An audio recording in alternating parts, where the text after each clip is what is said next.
Right, yeah, well, so yes, good afternoon, everyone, and welcome along to this members update. So this afternoon we're going to cover some, we're going to cover a discussion around the agricultural transition plan and the government's or DEFRA's current work around agri-environment schemes and wider support payments and not subsidies, support payments around farm prosperity and productivity, as well as the agri-environment schemes.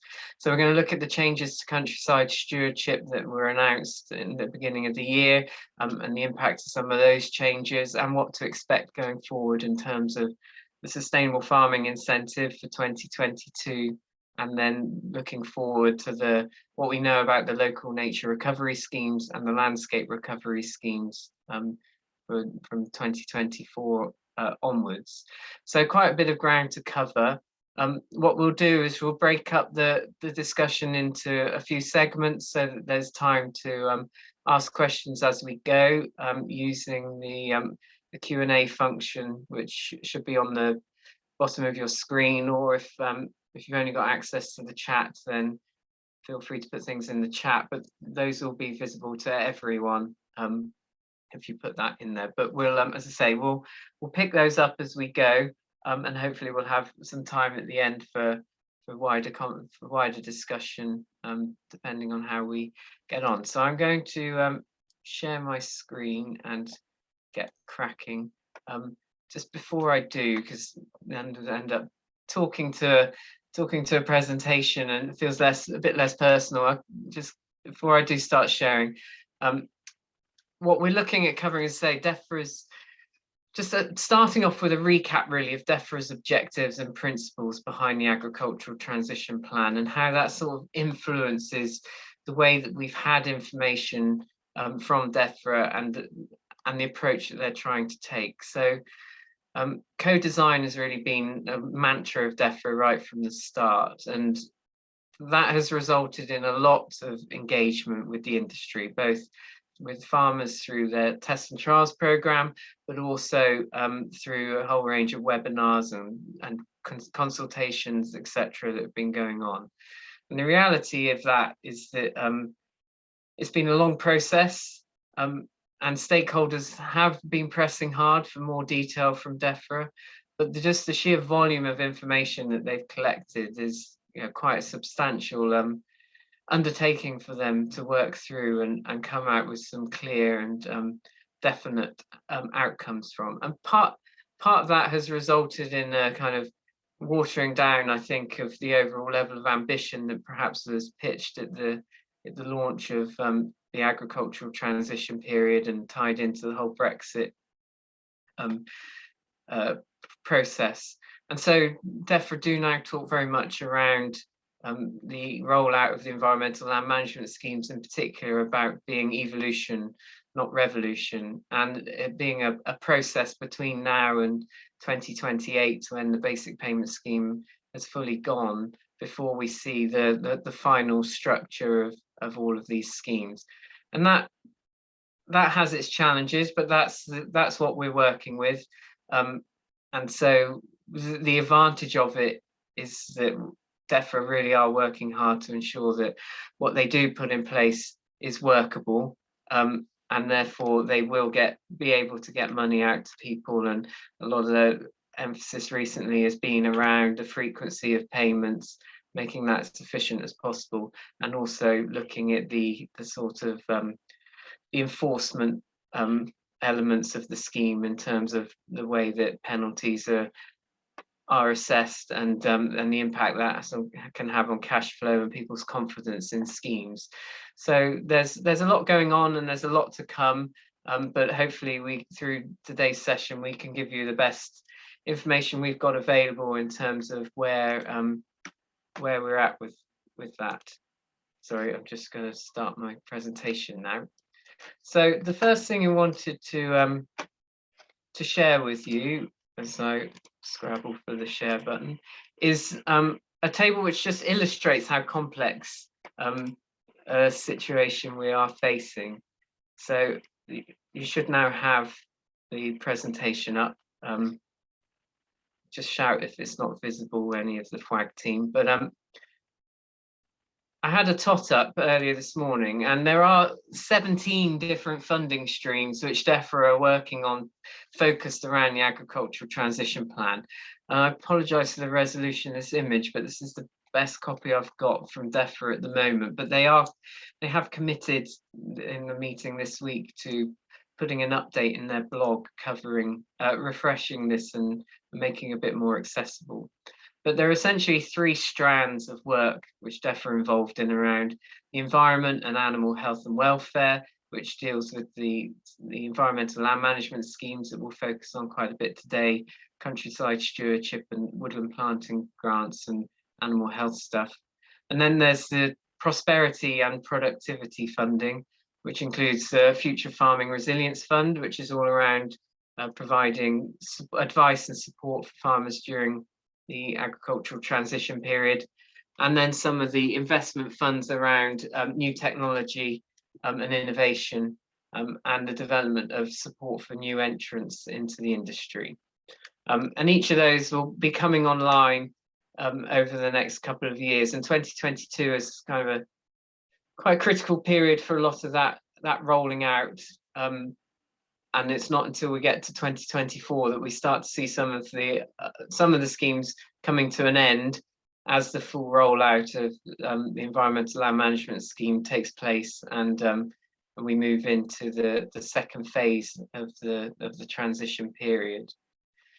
The reason at the end of 2024 is as a critical period is because that's the scheduled end for the current Parliament, and so that's where current budgets are agreed up until, and so that's where we can have some level of certainty in terms of planning for future funding, etc.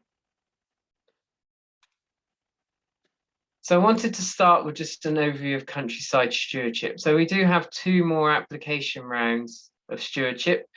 This year's for starting in January 2023, and then the 2023 application round, which will be the final agreements into stewardship, which will start in January 2024.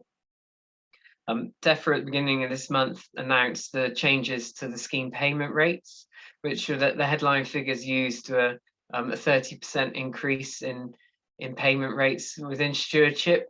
I think the reality of that for existing agreement holders is perhaps slightly different, and we've modelled some existing agreements to just illustrate the level of change in payment that you might expect to see in your stewardship agreements, should you already have one.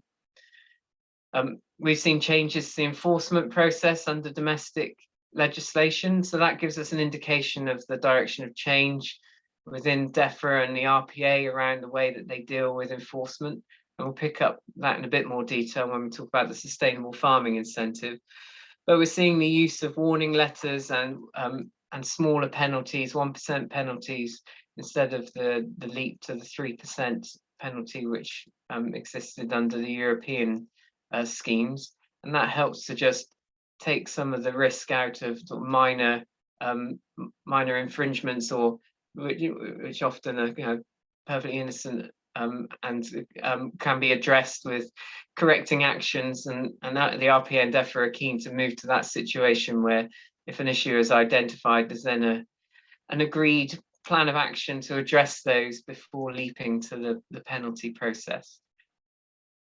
We do have to, there are a few subtle differences, and we're in this complex period at the moment where we have what's referred to as dual running of countryside stewardship. So for those who have agreements which started pre-2021, we were under EU legislation, and then those more recent applications will be under domestic control, and so there are slight subtleties there in the differences, and you'll need to refer to the stewardship guidance around those, but it generally is only around the penalty regime for those differences.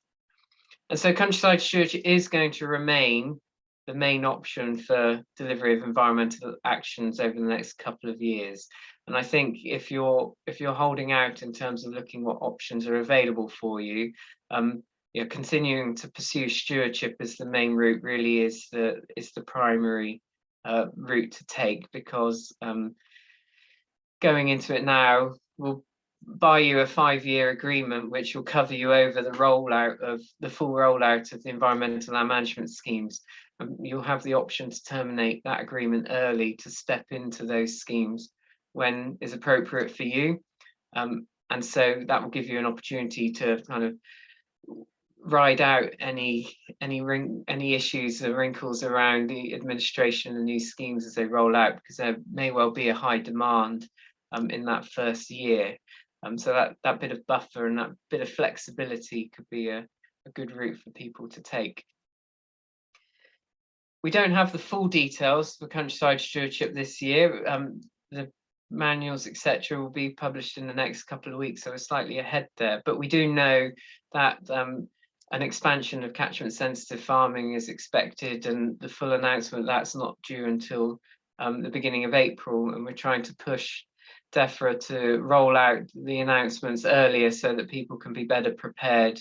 But we do know that there is a high level of pressure on existing resources for delivery of catchment sensitive farming grants within countryside stewardship. So that's all the water and yard type capital works. That means that the expansion of those grants may well be slightly more muted than we might hope, and there'll be a high demand for those schemes. So thinking about any applications into catchment sensitive farming should be started as early as possible, really.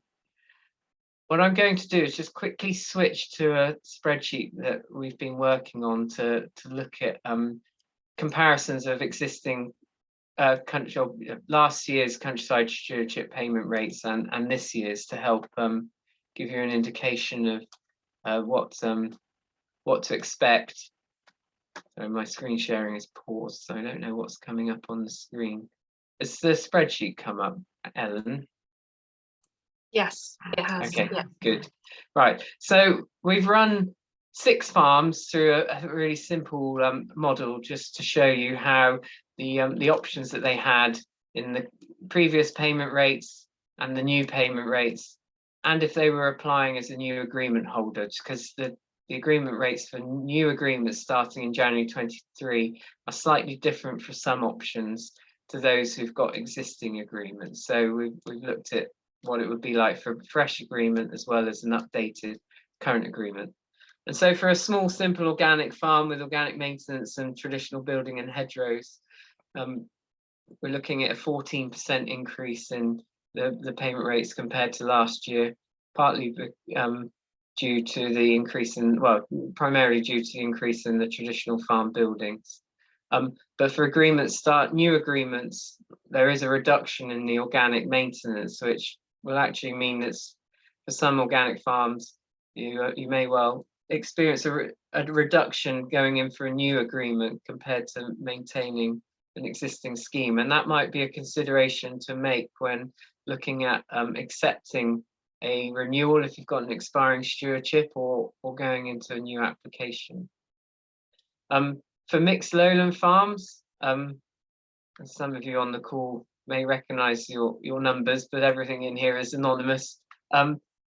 We've looked at those, and again, for the mixed lowland farms, maybe a 12% increase if you use your existing options with a good mix of arable, grassland and historic environment options there. They're well below the 30% that DEFRA have quoted in some of the media. For upland farms, slightly more encouraging. This is a fairly mixed, fairly intensive upland farm where the change is around 20% increase, mainly because of an improvement in support for some of the upland rough grazing options. But for extensive upland farms, we've been able to use the low input grassland. We've seen quite substantial rises with a 60% increase in this particular farms model, because they were able to include such a large acreage of low input grassland. Although that increase is slightly muted by a reduction in some of the payments on the supplements. Sorry, Adam. We're not seeing the same spreadsheet. We're still stuck on small organic. Oh, right. Okay. Sorry. Let's stop sharing. Oh, let's see if we can get there. So I'll quickly go back. That should be working now, is it? Yes. Okay, so a mixed lowland farm, as you can see on the list here, a mixture of arable options and grassland, historic environment, woodland, and again some more rotational options. So on this situation, we've seen a 12% increase in their payment for this year. With this upland grassland farm, a fairly intensive upland grassland farm, so they couldn't use a lot of the low input grassland options. Again, a not insignificant increase of 20%.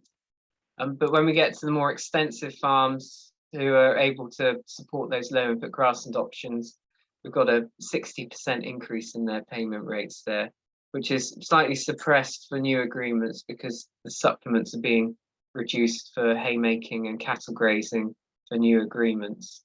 And then in a dairy example, again, fairly typical mixture of herb-rich lays, maize management options, another 20% increase there for that farm. And then finally a mixed lowland organic farm, so really diverse mixture of stuff there with the organic supplements as well as some arable rotational things. On that holding there, we were looking at somewhere around a 25% increase in payments. So not insignificant, and certainly encouraging to see. The calculations behind the recalculation of payment rates uses the same methodology as was previously included in the last review. So it's still on an income forgone basis. And those calculations were undertaken by the Anderson Centre and checked by Cumulus Consulting. And DEFRA have awarded 2/3 of the change in the sort of recommendations in the payment rates. So if an option was increasing by, or the cost of delivery had increased by £100, then £66 increase to the option has been transferred. So it's 2/3 of the change has been implemented, and that's partly around a budget control element to that decision. But it's disappointing that that means that DEFRA continue to use an income forgone model rather than a payment for public goods type approach, where the value of the service that an option is providing for society is valued. It continues to be hard to achieve, and DEFRA have an ambition to switch to that, but they don't expect that to happen before 2024 at the earliest, and it may well be a bit later. So those increases will help to offset some of the reductions that we're seeing in direct payments, but again, DEFRA don't see those changes as being compensation for the reduction, because their policy is around moving towards away from subsidies and towards the payment of delivery of public goods. And so it's hard to make a direct comparison in terms of replacing that loss of income, because DEFRA are sort of reorientating where some of that money goes in the industry, and so there'll be a mixture of those who gain and those who lose over the coming few years. I wanted to pause there from a stewardship perspective, because that's about as much as we've got in terms of data around the changes for 22 and some of the direction of travel, and we'll move on to talk about the sustainable farming incentive next. But is there anything from the Q&A or chat, Vicky or Angelique, that we want to pick up, or invite anyone to I assume you can raise your hand and speak. I don't know what the meeting is set up as, so we'll see what we get. We do have a question from Anonymous. So am I correct that the older environmental stewardships such as HLS and ELS are not changing? So I'm assuming it's the payment changes? Yes, so there's no change to payment rates for high level stewardship, ELS, HLS agreements. That's partly because those schemes, well, DEFRA would say that's partly because those schemes traditionally pay more than stewardship anyway. And I think it's also just a consequence of those schemes running down and trying a number of people sort of transitioning across from those schemes into stewardship. So yes, there are no changes there.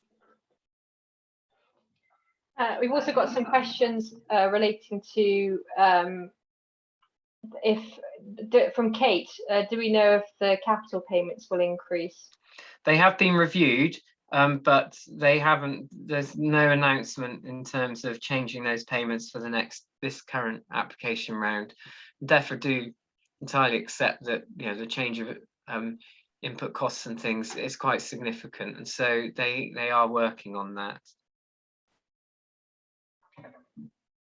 And then some questions which I think you'll probably cover in a moment, Adam, about confirming that we can do countryside stewardship alongside SFI. Yeah, we'll pick that up in a minute, but yes, essentially they are compatible. I just wanted to say, if anyone wants to verbalize a question, voice a question, just pop a note in the chat and I can unmute you, so we can do it that way as well. Okay, thanks, Ellen. Right, I shall jump on to the sustainable farming incentive next. So SFI, as it's referred to, 2022, it's really important to not muddle the sustainable farming incentive pilot, which agreements are going out to. I think there are 900 farms ended up participating in the pilot. They are dealing with a very different scheme to the sustainable farming incentive for 2022. And so the link on the bottom of the page here, and that we shared in our members update, will take you to how SFI 22 will work. Adam, we're still on the spreadsheet, I think. Are you? Yes, sorry. Hang on. I shall stop sharing and reshare. I'm not sure. I thought I was being slick, but obviously I'm going to give up on that as an idea. Is that better? Yes. Okay, sorry about that, everyone. No, it might have. I don't know if it was everyone, but it was me. Yeah.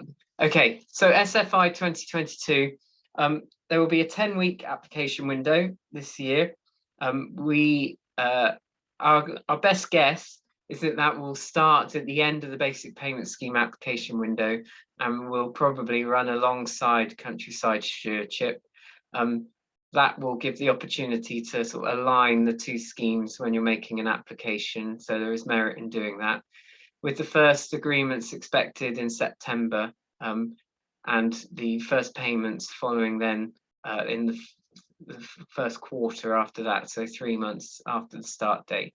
So we're looking at quarterly payments made under the scheme to help improve cash flow, and the scheme will be compatible with countryside stewardship. There will be situations where dual funding is an issue, and there will be eligibility considerations, and we don't have the full details on that at the moment, but it'll be things like there are certain buffer strip options which will reduce the eligible field area for the SFI, which will generally be relatively trivial amounts anyway, so that's not a significant financial issue. And then options like legume and herb-rich swards, the GS4 option and cover crop options for on arable situations, where there will be some there'll be some overlap, and you'll have to think about how you achieve the required percentage cover of those types of features or options across your farm as a whole. And we'll illustrate that slightly when we look at the standards in detail. So there'll be 3-year agreements, but as an agreement holder, you'll be able to amend your agreement annually. So that will allow mixed farms to switch between the grassland and arable standards where appropriate, and it will also allow agreement holders to add new land into your agreement, and also to amend to increase the level of ambition that you might have signed up to within a particular standard. And when we look at the standards, we'll explain levels of ambition in a bit more detail. What it won't allow you to do is to downgrade your level of ambition or remove land from the agreement unless there are exceptional circumstances. But it's there to encourage people to start to try out and learn about the scheme and then move up through.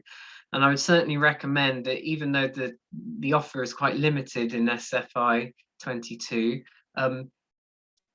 it's definitely worth applying and getting used to the system and understanding the application process. And as more standards and levels of ambition are rolled out, you'll be in a better position to add to your agreement. So you're not tying yourself in by applying now to that limited range of offers. And again, there'll be further ambitions around simplifying and making fairer the monitoring associated with the scheme. And I think DEF are increasingly careful about the language they use around inspections and enforcement and things to make it more collaborative in tone.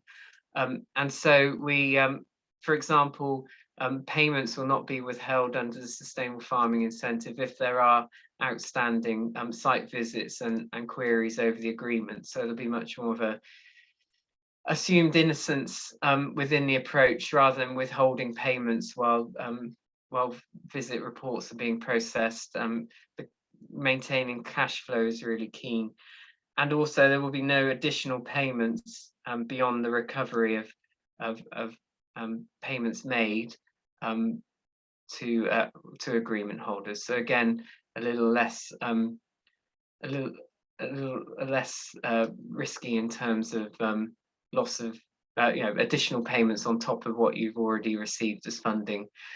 So those are quite encouraging changes, and those monitoring visits again will be much more around focusing on, if an issue is identified, agreeing an action plan to rectify them, rather than again jumping straight to a breach. I'm going to quickly go through the 4 standards. Oh no, actually, are there any sort of general questions about the concept of SFI as a whole before we look at those 4 standards?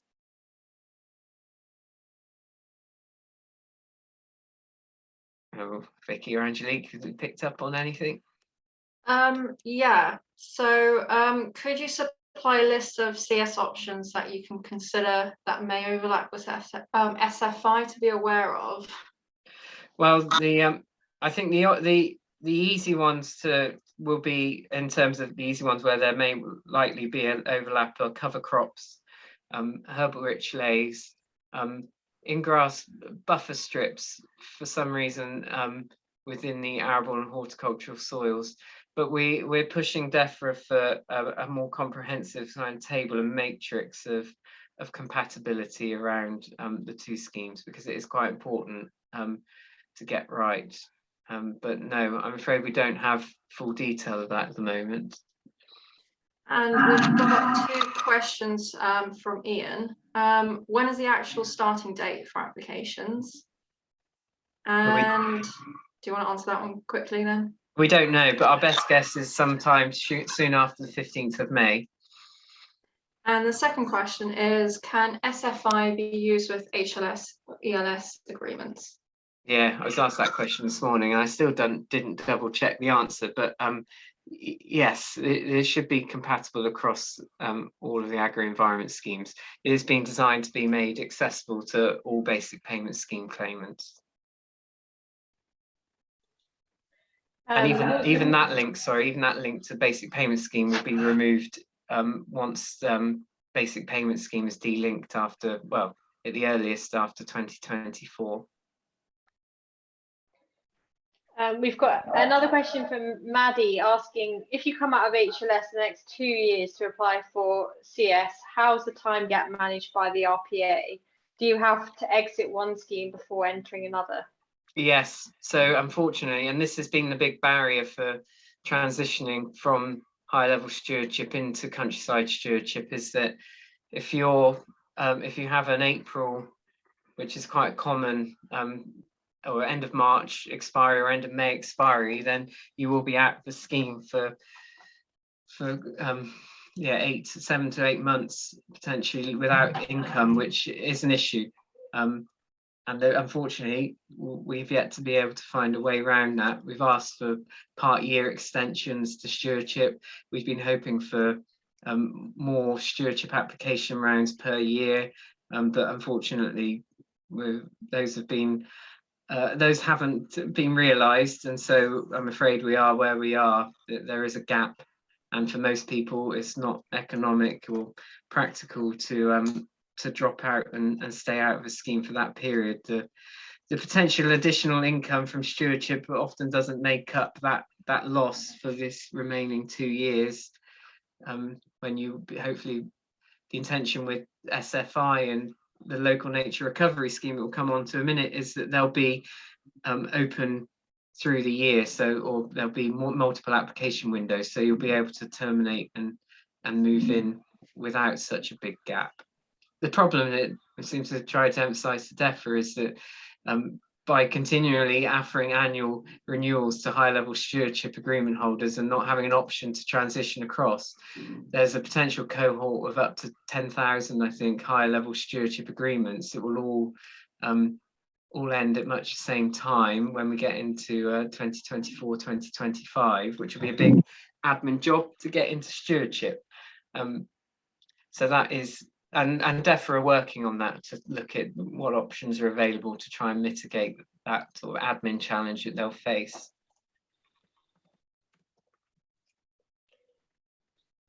Got a couple more specific questions. How do you enter the SFI if you're not currently claiming BPS? You can't. That will break at some point, but at the moment you have to be eligible for the basic payment scheme to be eligible for the sustainable farming incentive. And Mike has asked, a lot of dairy farmers run an 8-year cycle for improved grassland when 1 year and 8 they have a break crop. Does this fall into improved grassland or arable? Yeah, we'll pick that up in a sec. Mm-hmm. Sorry, was there another part that interrupted? No, that's it. No, sorry.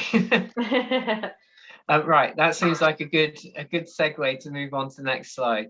So we can go into quite a bit of detail over the practical delivery of those things, but conscious of wanting to cover quite a bit of ground this afternoon.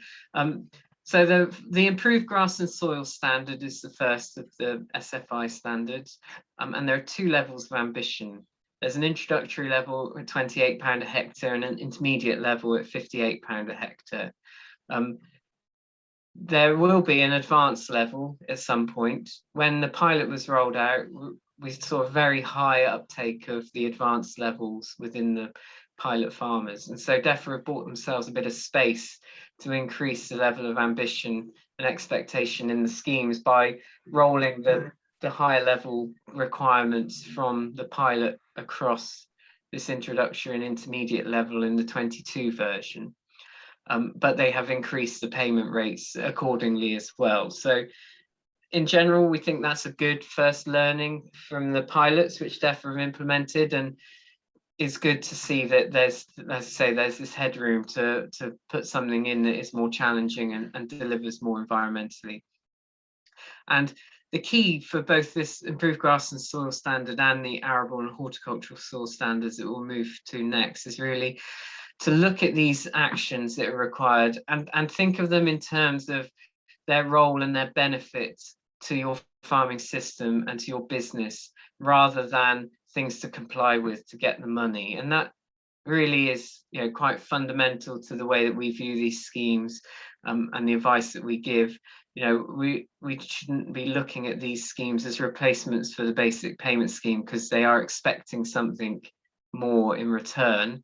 And also, we can't expect the government to solve all of our issues. The policy is behind the industry in terms of what can be done on the ground, and so we do need to be thinking about using these schemes for their benefit, for what they're set out to deliver, and making the most of them for the wider farm. So for both the soils, the grassland and arable soils, they both require you to test soil organic matter, and you need to have results which are less than 5 years old.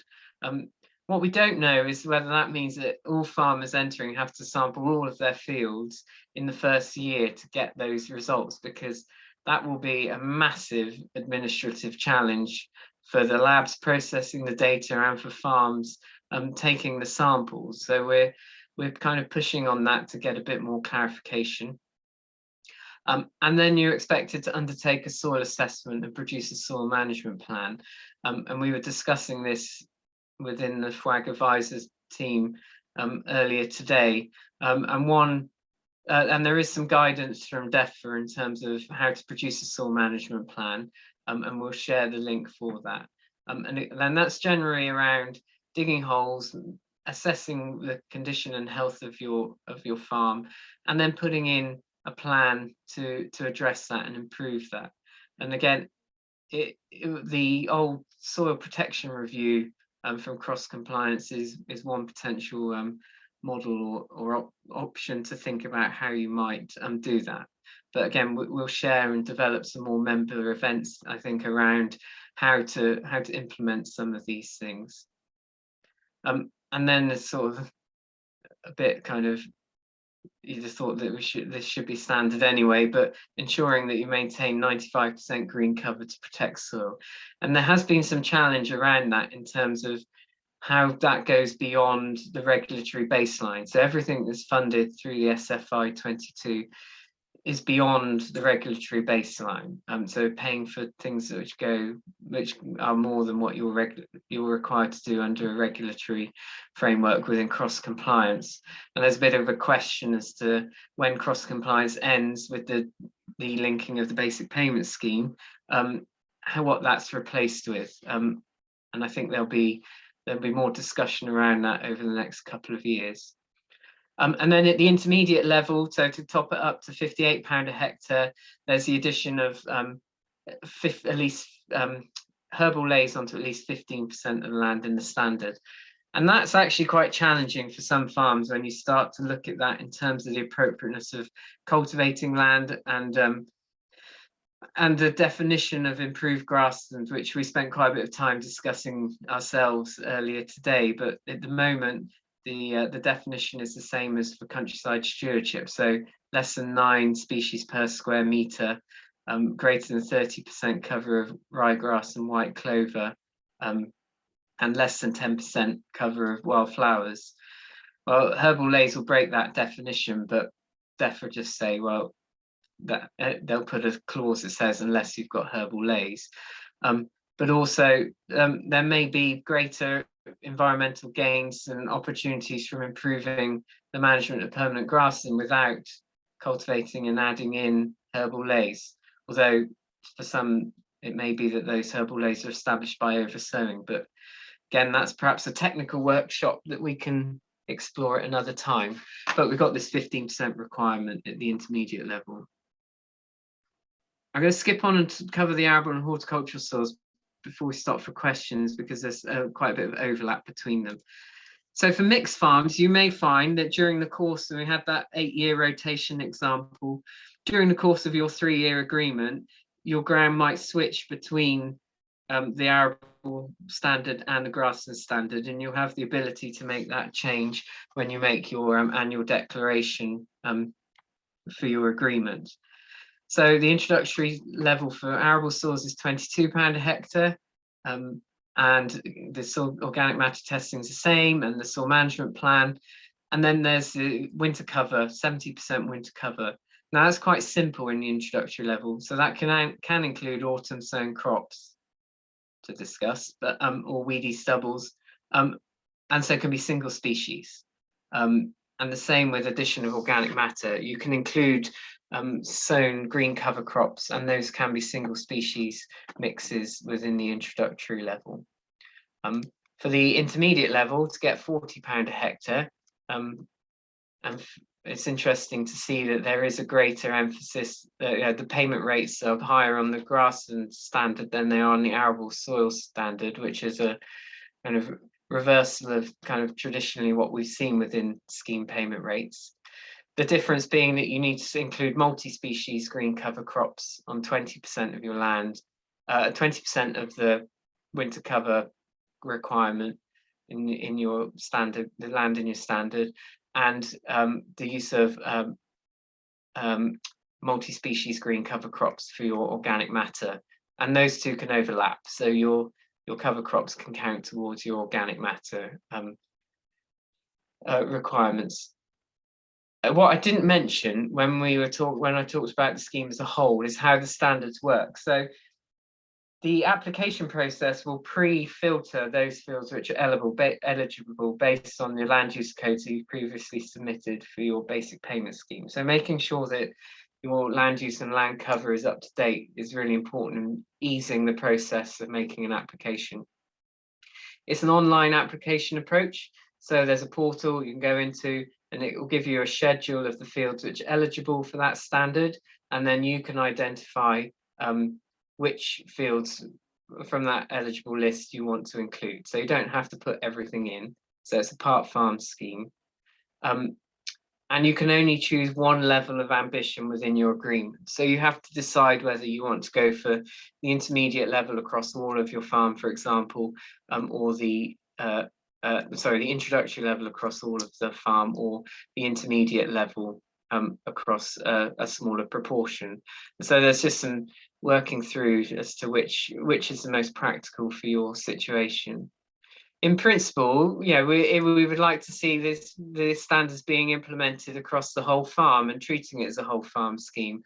But there are situations where there would be reasons why you might not want to include part of the farm, whether that's due to tenancy agreements, etc.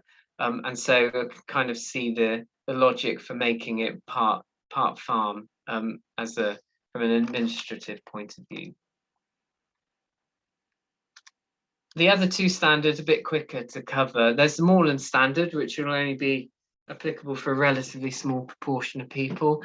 So 75% of moorlands are already in countryside stewardship or high level stewardship. And the moorland standard is not paying for any on-ground action.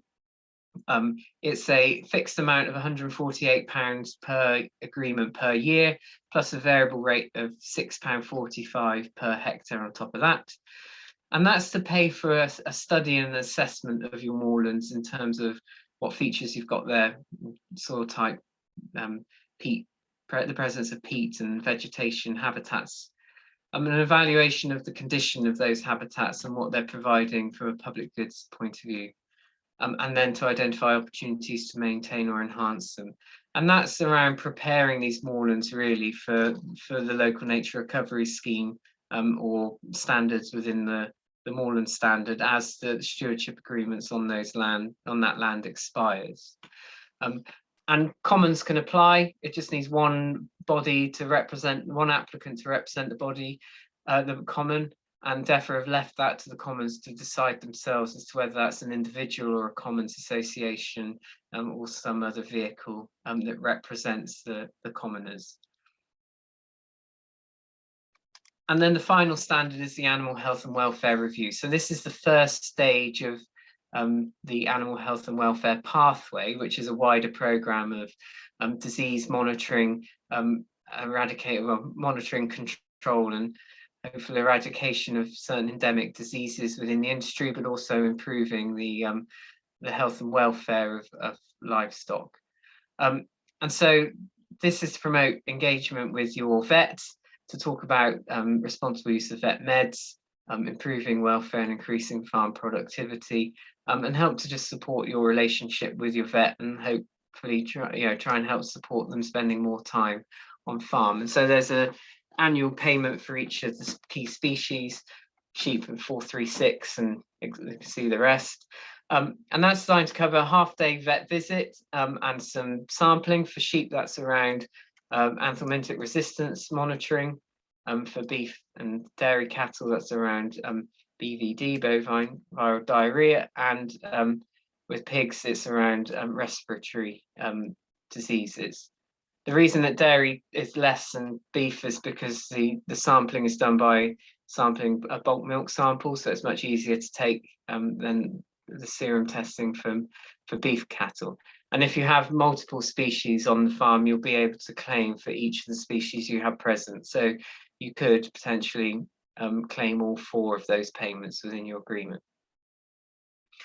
And if you're already doing these things, then it will pay you to do what you're already doing.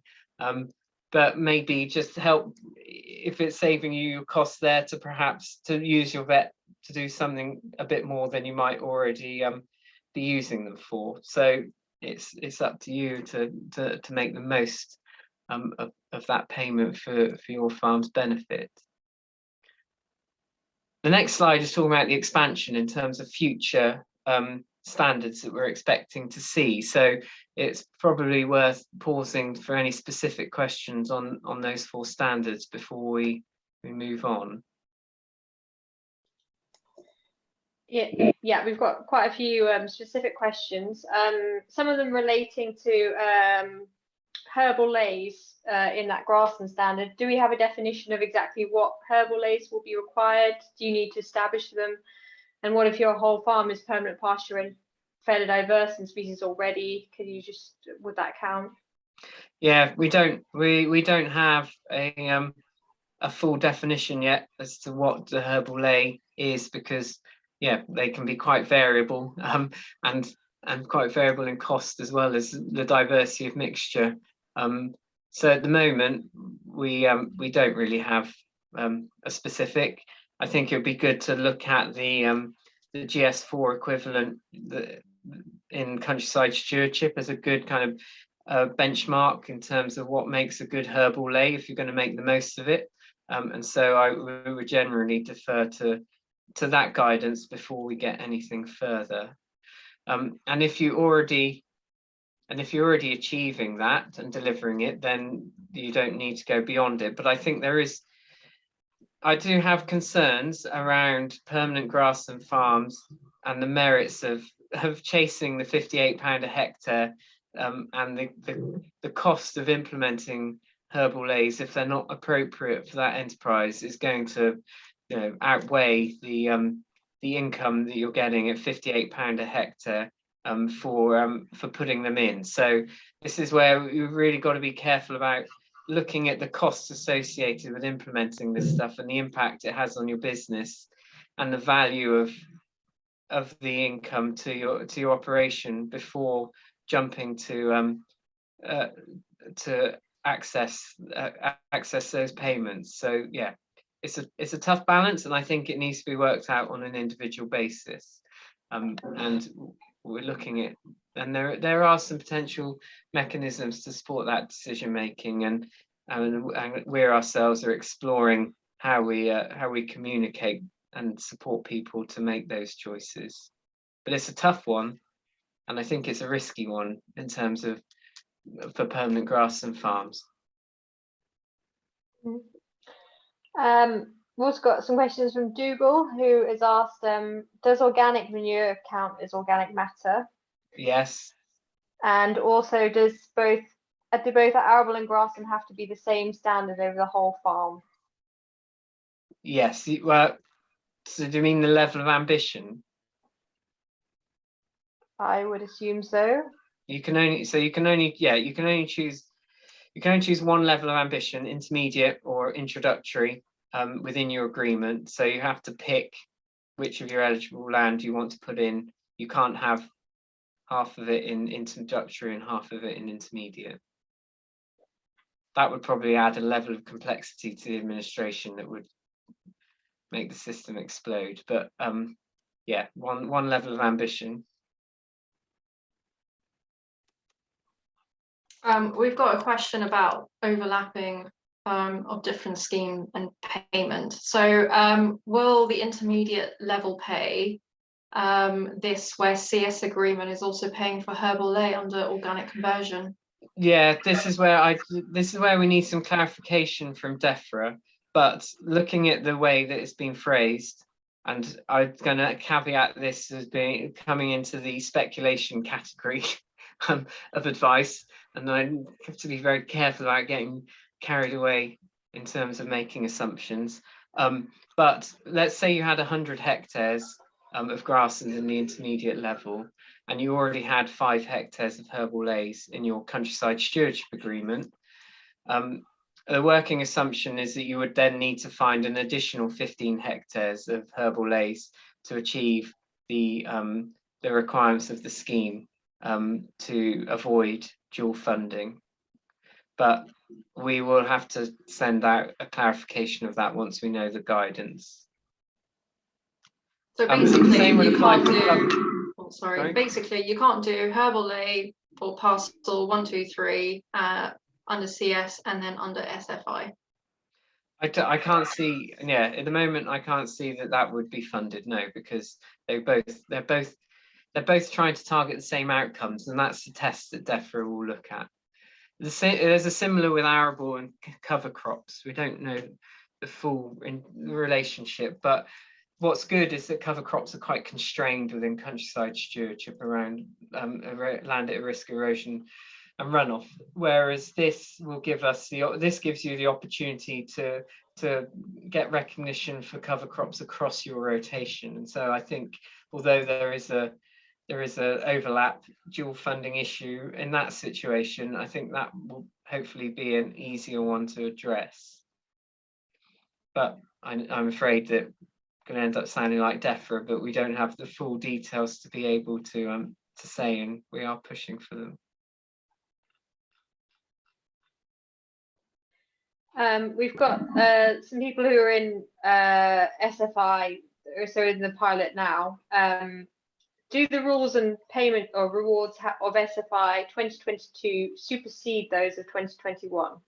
No, if you're in your pilot scheme, then you'll be in you stick to the requirements of that agreement.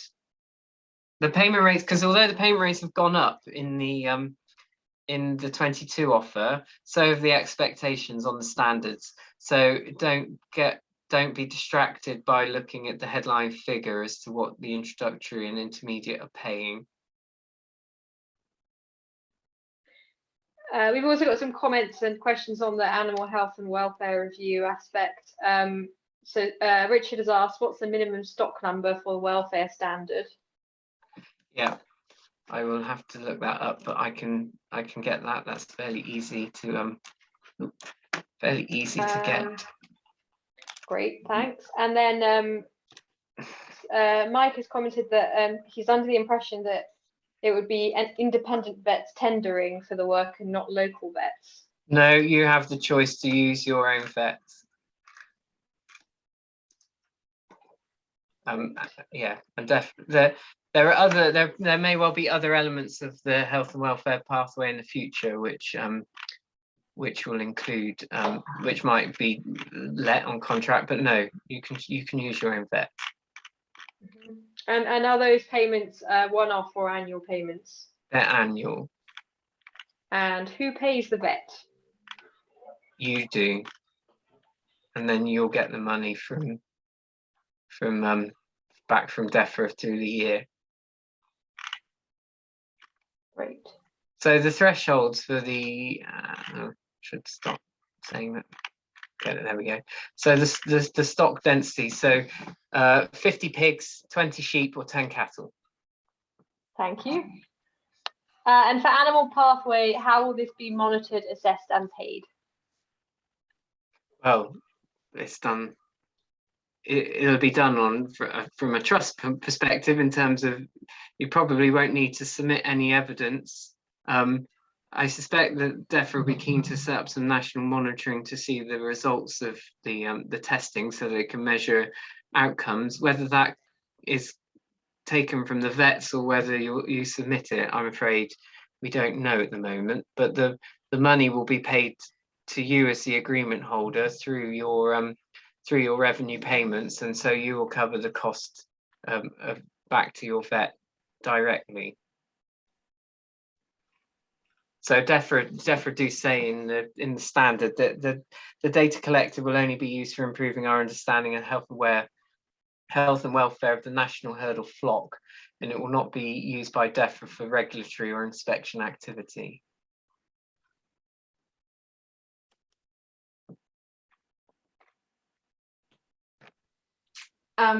Good question from Mark Doble. Cover crops, can you claim for the same area / field for SFI CS, but also water company incentive? So guessing private investment.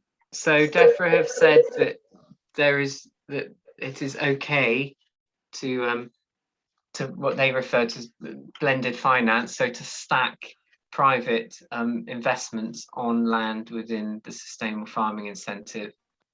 They are keeping that open to review because there are significant, the test with all of these things, particularly when you get to regulated credit trading, and for a lot of it at the moment it's not regulated, but will become, particularly with things like biodiversity net gains and carbon credit trading, etc. Additionality is really important. So it's making sure that you're not paying for the same thing twice, and that what you're paying for wouldn't have happened anyway. And that is a really tough thing to demonstrate and to be credible in terms of the way that you do it. So at the moment, DEFRA have said that they consider the risks to be low around that, so they will allow it, but that is up for continual review, and we have been inputting some evidence to DEFRA around schemes that we've been involved in to highlight that and help them in their decision-making process. So I'm afraid not a very clear answer, but for now, particularly for cover crops, it's not so much of an issue because they're generally annual agreements, so you'll bid for them on an annual basis, so that can adapt over time. It becomes an issue when we're looking at net gain trading or phosphate credits, which involve land use and habitat change, whether it's wetland creation or woodland planting, where I think there'll be a lot more questions and a lot more work to get a better understanding of, because in those situations you'll be entering 30, 80-year agreements on land for those private credit trading schemes, and so therefore the impact of the decision will be much more significant. Does the question arise to say, if you are in an SFI and you get approached by a private company to say put a wetland in, could you then leave that agreement if that wetland will then change the standard? That's a good question. I mean, from a principal perspective, because you are entering into something which is environmentally higher than what it was before, we won't open a discussion on that, but yes, I don't know. That's an interesting question, actually. I will log that one.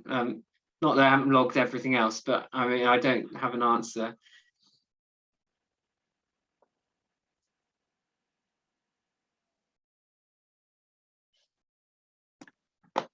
Okay, thank you for that. That we'll raise with DEFRA.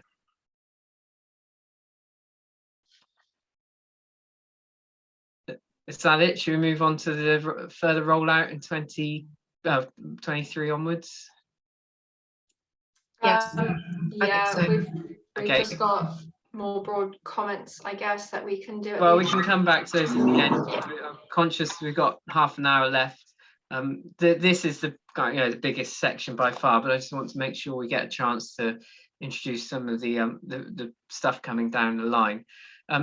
So SFI expansion. So in 2023, and these are all indicative, there is work to be done, and we haven't been involved in very much consultation with DEFRA over the fine detail of these yet, so it is all work in progress. But what you can see with these additional standards as they come through, you can see how the overlap with countryside stewardship becomes greater and greater, and so the complexities around dual funding get more and more complex, and that's why those with the most overlap will probably come at the end, where people will be able to terminate their stewardship agreements to switch into this and the local nature recovery scheme. So I'm not so concerned about the overlap for those later years. So 23, we're looking at a nutrient management plan standard, an integrated pest management standard, and a hedgerow standard. Then in 24, agroforestry, which is really exciting to see, and there's lots of talk around trees outside of woodland and agroforestry within schemes as a whole now, which is good to see recognition of and this blurring of agriculture and forestry as being the same thing in terms of a land use industry. Then we have low and no input grassland, all levels for moorland and rough grazing, water body buffering and farmland biodiversity. And then the final tranche may well be organic on farm woodland, orchards, heritage and dry stone walls. Although when it comes to boundaries, there's no end of discussion amongst stakeholders and around the definitions. Every county in the country wants its own standard for its particular style of man-made boundary, and it may well be that by the end, dry stone wall is referred to more as something around some sort of man-made boundary. So it covers everything from a Cornish hedge bank to a Dartmoor granite wall to a Peak District limestone dry stone wall. So quite a few more standards to come, and will add to the complexity of the scheme, and I think is why it's worth engaging early on, even if it's only on a relatively small proportion of the farm, to get used to the processes and the systems to help you access it in the future. Any questions on those? Because now we're going to move on to the local nature recovery scheme. Okay, that's fine. We're going to have time at the end to pick up some other stuff. So local nature and landscape recovery, I've rolled both of the future schemes into one slide, but I will pause halfway through and do one at a time. So the local nature recovery will be piloted in 2022, but it won't become accessible for the first applicants until 2023, where DEF are expecting around 500 farms to go into that first phase, with then widespread access to all farmers from 2024. It will be a scheme which is what's referred to as action-based, just like to use a new word instead of continuing with options, but essentially a similar structure to the way that countryside stewardship is operated, with a choice of actions with standard payment rates. It will be locally targeted and prioritised, so there's an opportunity there, and some of you maybe have been involved in some of the tests and trials work around developing local prioritisation approaches for agri-environment schemes, but local authorities, as part of their legal planning requirements under the Environment Act, will be obliged to deliver what are referred to as local nature recovery strategies, and that will help influence the targeting of particular options and habitats and features within a landscape to give them priority for funding, to ensure sort of maximum local impact, and also to allow for tailoring for local conditions within those schemes. So it'll probably sit somewhere in between current mid-tier and higher tier countryside stewardship, and probably cover most of what's available in higher tier. It will be some of the elements which are likely to change is that DEF are really keen to push collaboration within this scheme, and so that might involve incentives for group applications, or and that may be one application for a group of farms, or a group of farmers kind of signing up to an agreement between them and then putting in individual applications which join up habitats and features. And if any of you have been involved in the Facilitation Fund process, it may well be that kind of group training approach is built into the way local nature recovery operates, but we don't know the full details of that. There'll be a greater range of actions. So some of the things that we're expecting to see are introductions around the support for species reintroduction, whether that's grey partridge, pine martins, beavers. There's a whole range of species which are being talked about in different parts of the country, and better consideration for the impacts of those types of reintroductions within the scheme. So we're already seeing that being discussed around sort of the introduction of beaver protection measures within some of the woodland schemes, for example, in the near future. And then also infield trees, which we've talked about with agroforestry interest, and peatland and wetland habitats perhaps coming into this scheme with more focus than they have had within stewardship. And then underpinning applications, there's this concept of a land management plan, which might be an evolution of the farm environment plan for those who've been in high level stewardship in the past, but all around collecting a baseline of habitats and information about your holding before you enter into a scheme, and helping to establish a kind of a monitoring program for the farm, and identifying and prioritizing the actions that you'll be undertaking. And encouragingly, DEFRA are also exploring how that can help to underpin the sustainable farming incentive as well. And if that land management plan is a subsidised item, it will be a good way of helping to really get into the detail of looking at how these things interact with each other and what's going to have best benefit for the farm as a whole. Agreement durations are likely to be variable. So they will probably range between 5 years upwards, though we don't know the full details, and it would depend very much on the options that are selected, and that will hopefully give greater flexibility within the schemes to allow a range of options or land to be included. And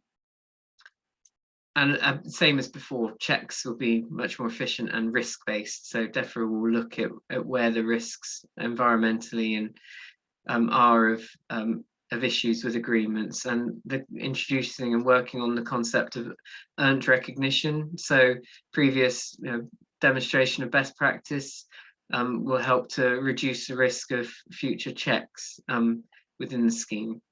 And again, a bit like we said before, making those checks more supportive and less punitive. So around helping to put in place action plans to remediate an issue rather than jumping straight to a penalty. So it's still very Adam, just quickly, I think the slide might be stuck again on. Are you moving through slides? No, sorry, no, okay, no, lots of slides. No, don't worry. Yeah. No, don't worry. I just didn't know if there was. Yeah. No, I'd rather just be talking in person in front of people without a slide in place at all. But it might even better to stop sharing for some. No, that's absolutely fine. I just didn't want us to be missing anything that you'd had written down. No, that's okay. And then there's the landscape recovery scheme. So the first round is due soon, and there'll be at least 2 rounds over the next 2 years. The first round will be targeting 15 pilots, targeting between 500 and 5,000 hectares each, and they may be from individuals or groups. And the themes for this first round will be around recovering and restoring England's threatened native species and restoring England's streams and habitats. So a strong focus on what referred to as the species of principal importance in England. So that's what's the section 41 list of priority species. So those are species that are experiencing significant population declines. And we'll target the restoration of 10,000 hectares of habitat by 2030, which within those first pilots. So quite a high level of ambition there. What remains unknown as to where this will be appropriate is that the schemes will not have standard payment rates or options, and the proposed projects will not allow activity that could be funded through existing schemes. So it's really hard to see where that will happen, and to what extent the DEFRA are targeting kind of landscape and habitat change within these projects. So I think we really need more from DEFRA before we speculate in terms of how that might operate, but it may well be larger. It's hard to see from that how it will operate in the lowlands, and it may be initially more attractive for upland applications, but we wait to see. What will happen is there'll be a 16-week application round, and then those applications will be assessed, and those that are successful invited to a funded development phase before they get to implementation. And DEFRA are targeting some of the projects within the current the tests and trials which are going on, which may be ready to move more quickly to the development phase in these first rounds. So that's local nature and landscape recovery. As I say, all quite high level and vague, but it does give us a good indication of the intent in terms of where it will sit and how it relates to existing initiatives as a comparison, especially with this kind of concept of evolution, not revolution, running through DEFRA's approach. Any questions or comments on those things?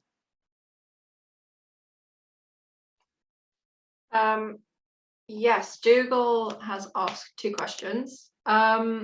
Are the expansions, so the CSFI expansions, are they going to be paid separately or on top of current options?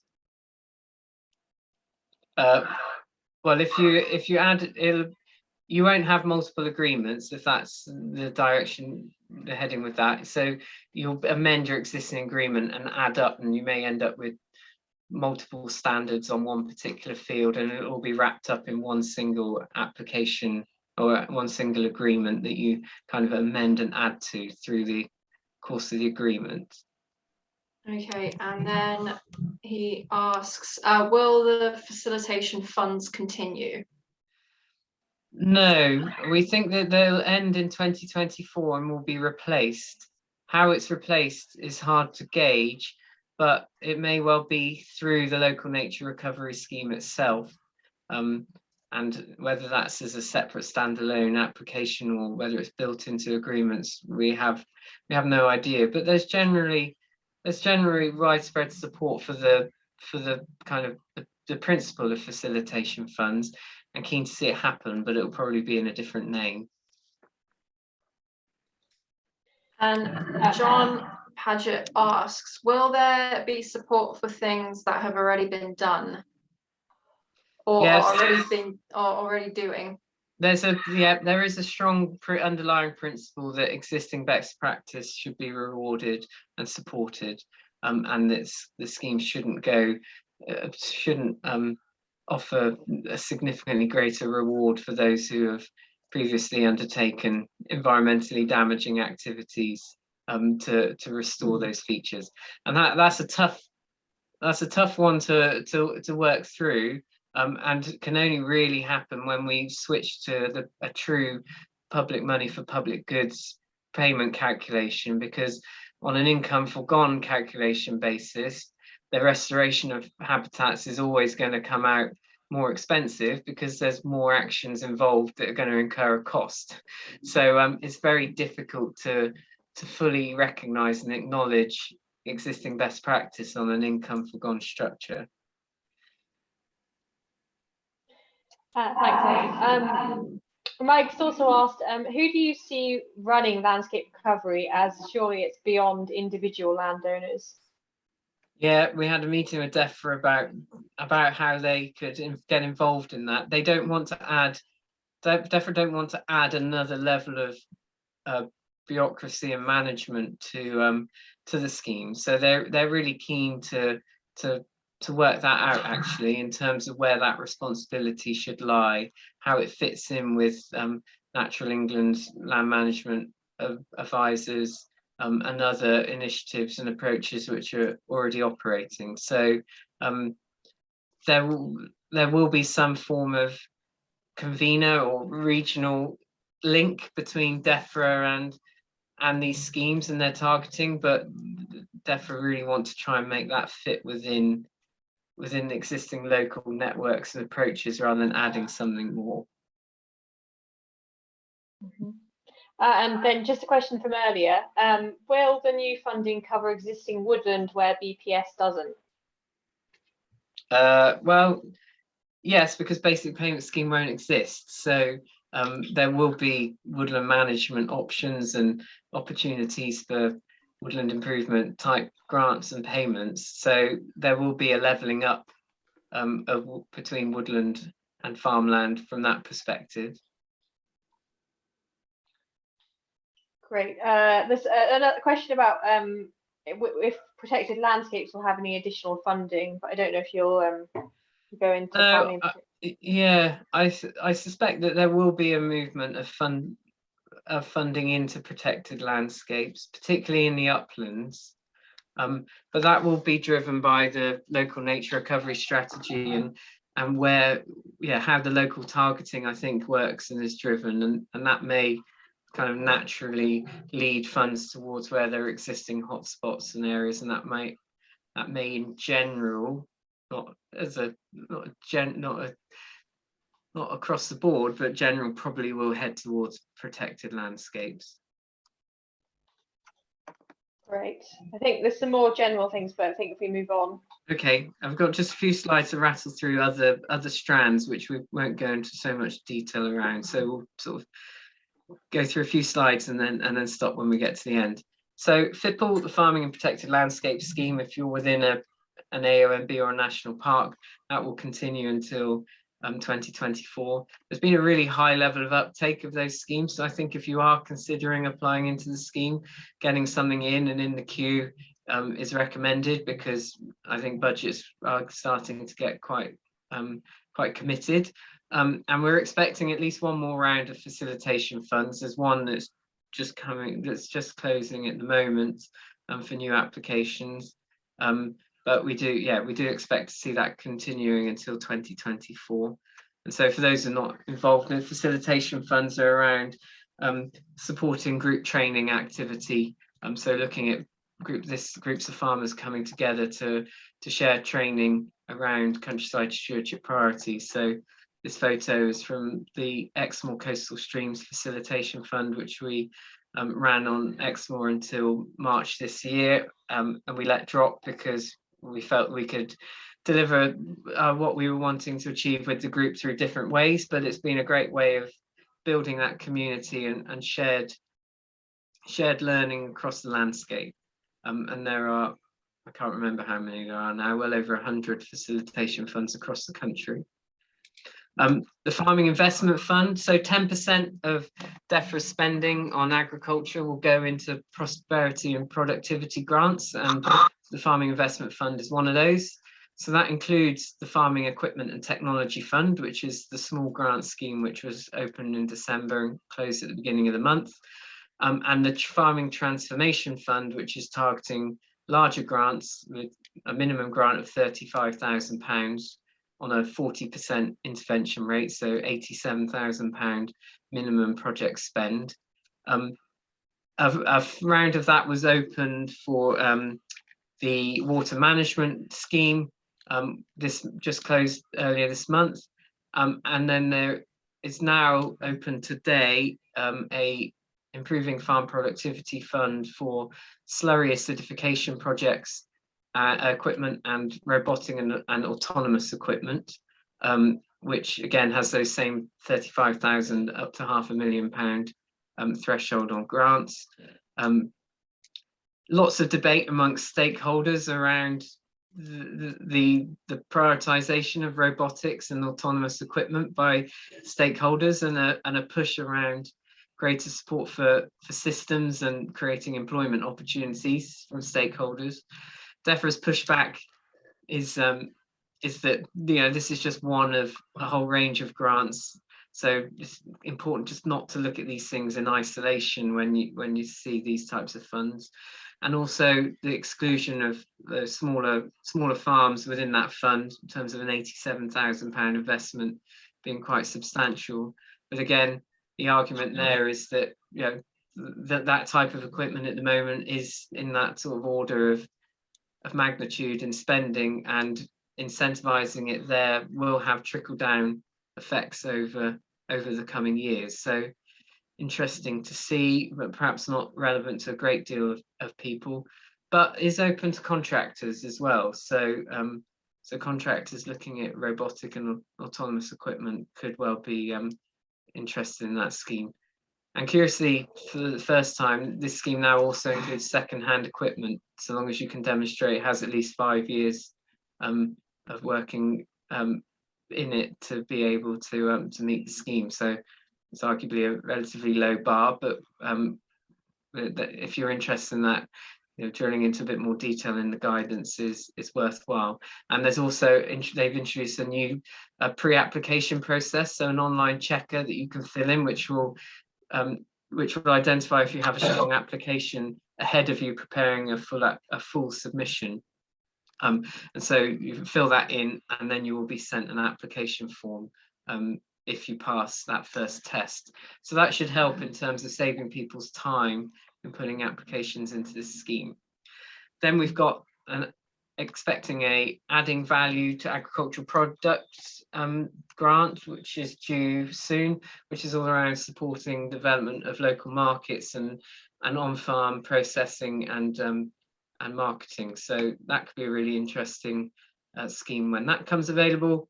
And then we're expecting the Slurry Investment Fund in the autumn to support slurry investments on farm. Lots of questions around that in terms of the achieving regulatory compliance in advance of application and what it will fund in terms of storage and the issues around having 4 months storage already on farm and SAFO compliance associated with applications. SAFO being the safe storage of slurry and agricultural fuel oils, so the Environment Agency regulations around that. So that's the Farming Transition Fund group of schemes. And then finally, other funds, the Future Farming Resilience Fund, which some of you may have been able to access already.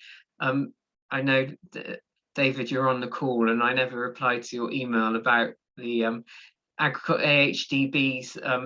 AHDB have a project funded under that, as do the Exmoor Hill Farm project and Devon County Council and the Land Workers Alliance. So there's a range of providers who are offering one-to-one support for farmers to assess the opportunities open to them around the schemes that we've covered this afternoon, and that will be rolled out nationally. Well, it is effectively nationally available, but there's only 9,000 spaces in the current scheme, but will be available to all farmers later on this year.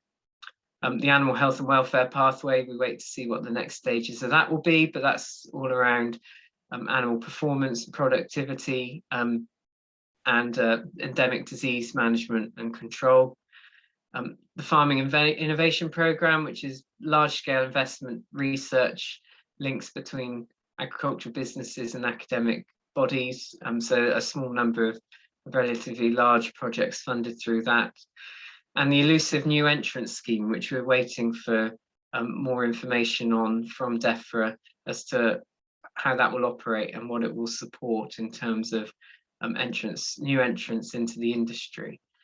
So we'll make sure we circulate a bit more information around where to access further information about those grants, and particularly the Future Farming Resilience Fund, because I know there is space available on quite a few of those initiatives for further advice and support. And most of those are looking at the impact of basic payment scheme reduction on your farm business, supporting you with identifying sort of key performance indicators on your business, which will help you from a financial performance point of view, and then looking at the sort of wider environmental and business planning elements. So depending on which project you go for, and it's worth looking at the whole range of them that are available. They all have slightly different focuses and specialisms. So there is something out there for everyone really within that programme of funds. And as I say, it's set to expand over the next year through to the end of 2024. And absolutely last, just some overview in terms of the outcomes and ambitions for DEFRA within everything we've been talking about, particularly for the environmental land management schemes. They're looking at 70% of farmers and 70% of land being within these schemes by 2028, or within SFI, sorry, with a significant number, although not defined, entering the local nature recovery scheme. By 2024, there'll be at least 10 landscape recovery projects covering 20,000 hectares. And by 2030, 60% of agricultural soils will be under sustainable management. Although the 25-year environment plan states 100% by 2030. But DEFRA don't consider the environmental land management schemes to be the only mechanism for delivering that. And so that's why they've only apportioned 60% of that target to the environmental land management schemes. And from a carbon perspective, DEFRA budgeting around a 6 megaton reduction in CO2 emission equivalents by 2023 per annum by 2023 to 2037. And if you put that in context, the current estimated emissions from UK agriculture of 45 megatons per CO2, it's a sizable chunk, but it's not going to get us to net zero by 2040. So yeah, some interesting context, I think, in terms of what DEFRA are targeting within these schemes to leave you with, really. So I'm going to stop sharing there.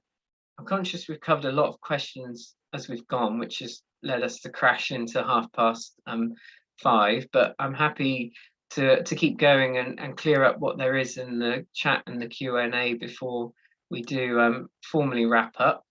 But if anyone does need to start to head on now, we're getting towards 5:30, then thank you for coming along, and hopefully you found it useful. And we'd be really keen on your feedback as to the value of increasing the frequency that we do this kind of sort of more wider member update approach, because the comments and questions that you raise really do help us in terms of the policy work that we get involved in and keeping us engaged with you as members. And also hopefully it's a useful process for you. And I think if we do it more regularly, we can also perhaps make them a bit more punchy and quicker, because we'll have less ground to cover. But yeah, if you have to go, please do, and thank you for your time. And otherwise, we'll carry on with the questions.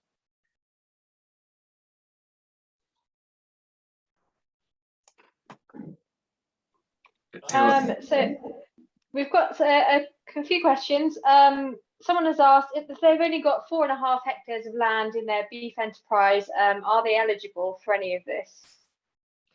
Well, if that's the total holding, then no.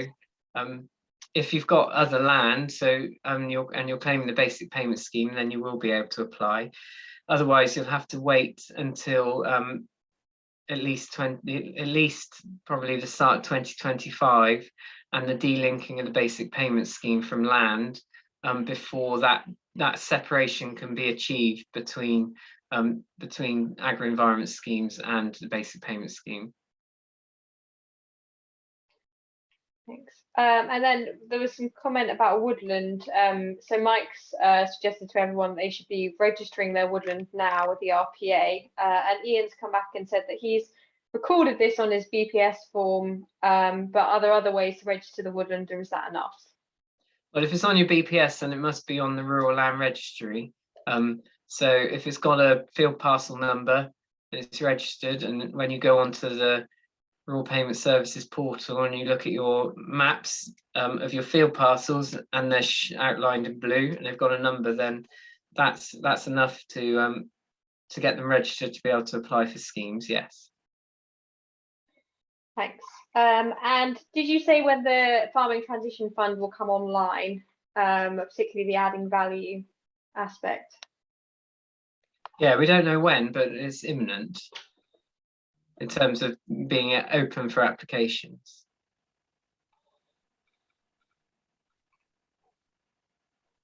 Great. Another comment, if asking about does autonomous equipment, including egg collecting or packing equipment, available, or do we need to wait for the adding value round? There are 4 tests which are set out within the guidance, but the equipment needs to be able to monitor and record its environment, process that information, make a decision and action it without human intervention. That's the kind of, those are the core tests and have to use artificial intelligence to sort of process and make decisions. So that's the core test. And what's good about the way that the scheme has been rolled out is that the introduction of this online checker means that you can put your proposal through a kind of initial screening before you end up committing yourself to the time and cost of preparing a full application. So on those principles, it would be worth looking into and exploring. Great. Well, coming to the end of the questions really now, but someone's just commented that the definition of herbal lays in SFI 2022 is a diverse sward with mix of grasses, legumes, herbs, and wildflowers. And someone's asked if there is any good practical guidance on establishing oversown herbal lays on varied soil types into varied sward types. Yeah. Big question there. Yeah. Again, I think that falls into put it on the list for us to do some more kind of targeted specific sessions on that kind of stuff, because we have been involved with a number of farms trying a whole range of different approaches, and it can be very hard to oversow herbal lays into an existing sward, and it's getting the bare ground and the germination right, which can be quite difficult in terms of meeting the requirements of schemes. And again, I think from our perspective, where judgment is required within those schemes, a lot of the guidance around the sustainable farming incentive kind of leaves it up to you to make a judgment, which is fine. But I think we just need to kind of, the advice and the approach that we will take within FWAG is to really kind of push that in terms of encouraging people to explore the maximum opportunity that can be achieved there, because the greater the sward diversity you can achieve, potentially the greater the benefits there are for the health and welfare of your livestock, and the likelihood of the success of it for the environment as well. So yeah, we'd be really keen to help to share experience and knowledge around that kind of stuff. Great. We just had another one from Marcus, who's asked if there are clear statements of the principal objectives of the local nature recovery scheme, and if there are principal objectives of the farming protected landscape scheme, and if so, where can you find them? So for the farming and protected landscape schemes, yeah, there are 4 themes within there. That's around climate, landscape, I'm going to get it wrong, the climate, landscape, people, and prosperity, I think. So they're quite broad, and that makes it quite difficult for the local landscapes to assess the schemes and score them and award grants fairly. And also there's a level of DEFRA involvement as well in assessing the applications which are approved. So the best way is, if you're in a protected landscape, to go to your local AONB or national park and look at the guidance on their websites. And for local nature recovery, the priorities there in a way are up for grabs. I suppose they're probably not going to be that dissimilar to the prioritization that already exists for high level stewardship within landscapes, but there will be a collaborative kind of group process to really check those priorities and get them set ahead of the rollout of the scheme.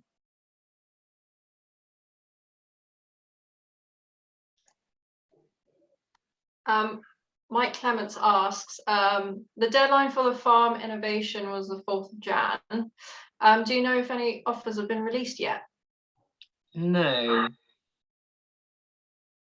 What was interesting, the DEF said yesterday, is that they said something like 54% of the applicants, and I can't quite, it's possibly true, but we definitely are going to publish some statistics on their blog around it. But there was some thought that 54% of applicants had never previously engaged in an agro-environment scheme. So it's obviously attracting interest from from people who have not previously engaged with DEFRA on stuff. That probably will change as they analyse the data in a bit more detail, but I thought was quite interesting. Great. Thanks, Adam. I think that's about all of the questions. Quite a few people have been saying it'd be good to have more regular webinar updates. But yeah, I think that's about it really. That's all right, and we only went over by 7 minutes, so fairly happy with that. Okay, well, thank you again, everybody, and yeah, we shall keep talking, and we'll make sure we get some links out through our members updates. Perhaps in the next monthly update, we'll put a glossary or something in the bottom of kind of key sources of information around this stuff. Yeah, good idea. All right. Well, thank you everyone for attending. I will share the recording with you all within the next few days, so you can look back at anything. And yeah, we'll see you all soon on another one of these webinars, probably. Great. Thank you for getting it all set up and working, Ellen. Thanks everyone for your help.